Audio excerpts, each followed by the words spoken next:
I've been thinking a lot about relationships recently. Not just romantic ones, but friendships in particular. What makes a good friendship?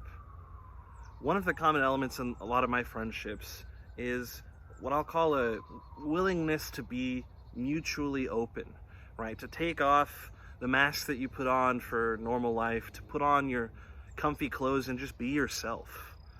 That can be hard for a lot of people because you have to really trust somebody in order to be able to do that. But it can be incredibly rewarding.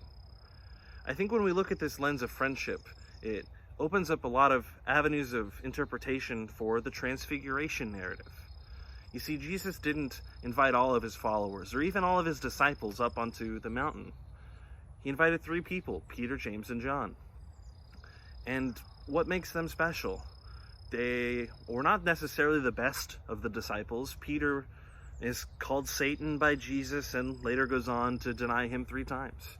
James and John were so proud and confident in their own righteousness, they thought they could sit at Jesus' right and left hand. So I don't know if they were necessarily good people. The Transfiguration wasn't a reward for their good behavior. Instead, I think it was that they were Jesus' closest friends.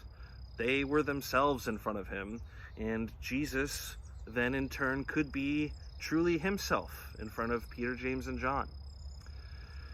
The story says that when they went up onto the mountain, one of the first things they did was pray, right? And praying is just talking with God, expressing yourself and then listening to what God has to say.